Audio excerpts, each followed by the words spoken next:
Over the weekend, we've seen some scientists coming out to say that the lockdown is being eased too quickly. Are you concerned that politicians are no longer following the science? Well, politicians always have to make the decisions and make the judgments. It's not unusual for scientists to take different views, but from the perspective of accountability, I think it's very clear that scientists advise and politicians decide. For what it's worth, I agree with the opinion that has been expressed over the weekend that we've got to be very cautious. This virus hasn't gone away. There is still a significant risk that it could run out of control again.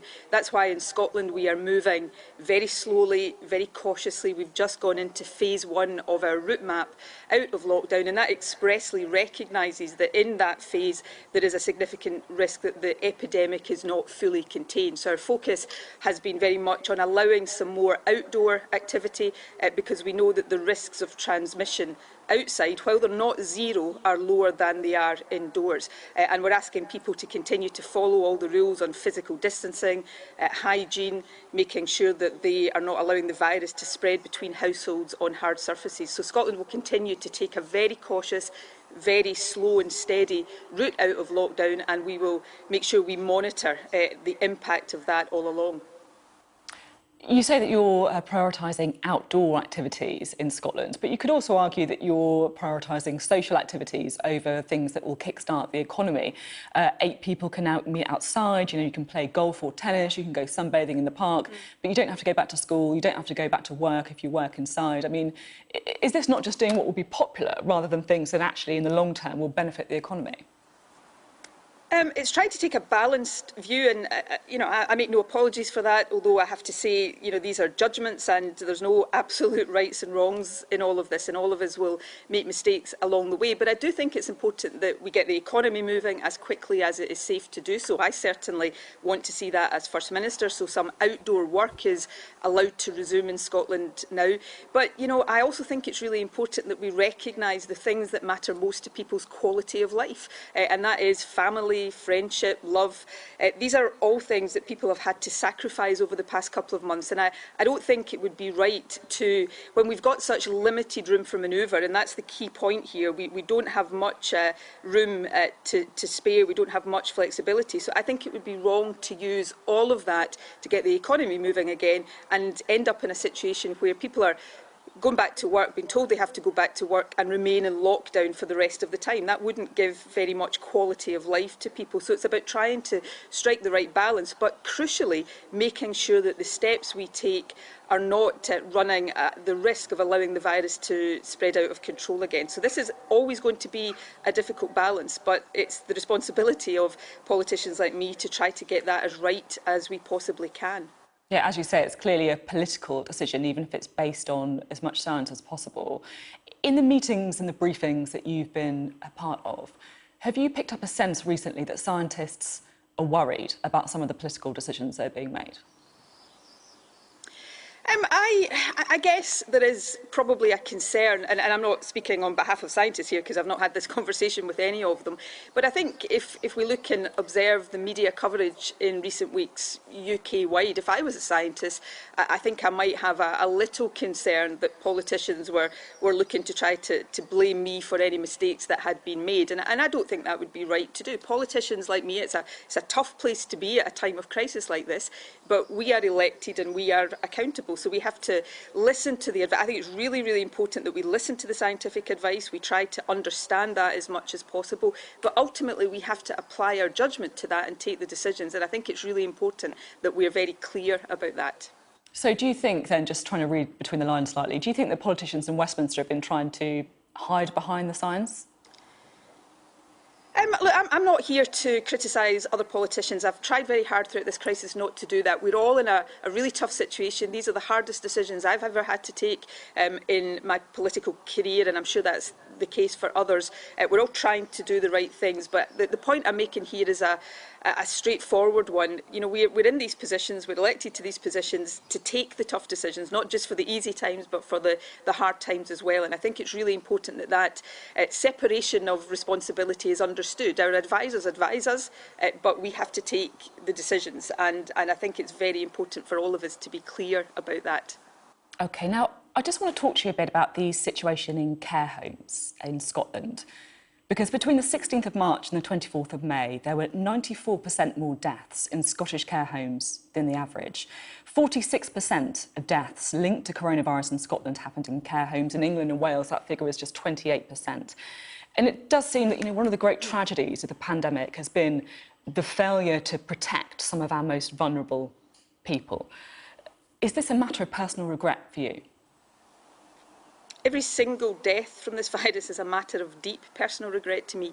I'm sure, again, I'm not the only leader that says some of these decisions and the implications of what has happened over the past couple of months will live with me for probably the rest of my life. But can I just look at the situation in care homes specifically? Because it's often put to me that the death rate, for want of a better expression, in care homes in Scotland is higher than it is in England. And I just don't believe that is the case. And I should preface my comment here by saying I don't think any level of deaths is acceptable, and it shouldn't be a competition. Excess deaths in Scotland overall, but also in care homes, is lower than in England, but more of them are in care homes have been attributed to COVID than is the case in England. So about 70% or slightly more than that of excess deaths in Scotland are attributed to COVID, whereas for some reason it is less than 50% in England. In Scotland, if you die of, say, a stroke, but you also happen to have the virus, you will be included in the deaths from COVID. So it's not for me to explain England's figures, but I think here there is, at least on the face of it, a question of underreporting in England. I'm confident that Scotland's figures are robust, and the percentage of overall deaths that have sadly and tragically happened in care homes in Scotland is much more in line with some of the figures we see in other countries as well. Whatever happens, and I accept your point on different nations having different ways of recording things, 94% more deaths in Scottish care homes.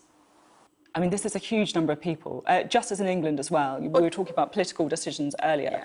Just as in England, the Scottish Government moved people from hospitals to care homes in order to free up space in hospitals for what you warned could be a tsunami of COVID patients. In March, 921 patients in Scotland sent from hospital to care homes.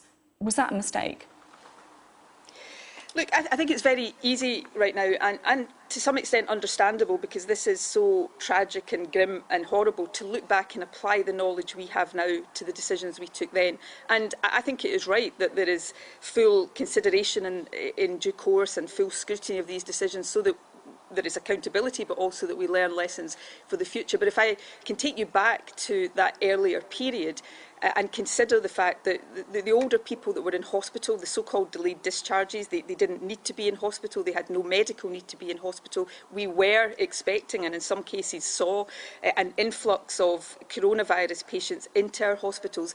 It would have been unthinkable simply to leave older patients where they were in hospital. That would also have put them at serious and significant risk. So what we did was put in place a system of risk assessment for older people being discharged from hospitals, and gave guidance to care home providers about the isolation and infection prevention and control procedures they should have been following. So my point is not that what has happened in care homes is anything other than tragic and needs to be carefully and seriously considered.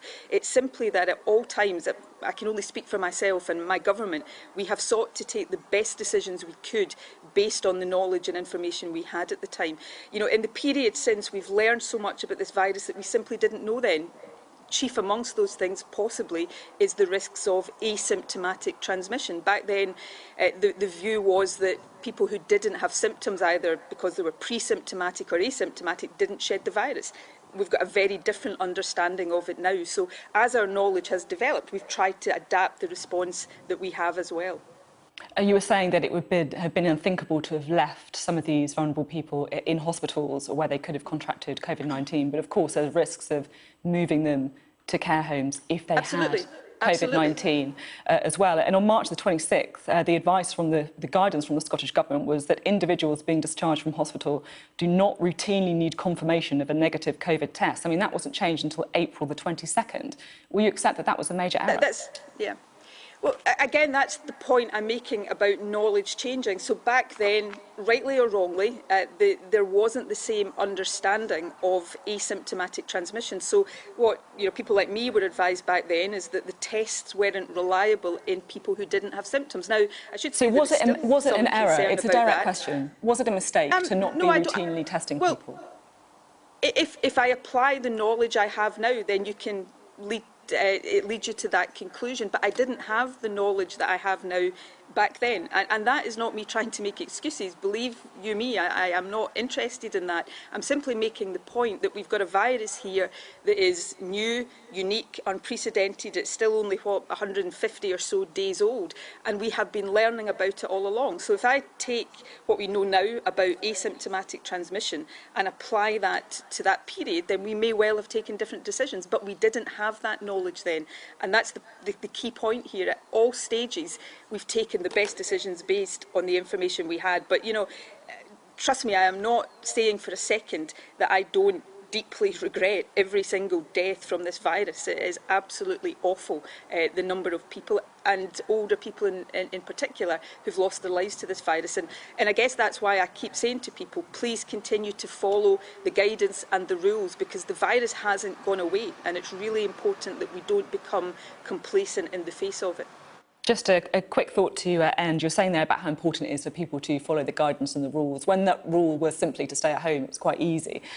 Now, of course, things are more nuanced as the lockdown measures start to be changed. Is it a matter of regret that we aren't seeing exactly the same rules across all nations of the United Kingdom as we move out of the lockdown?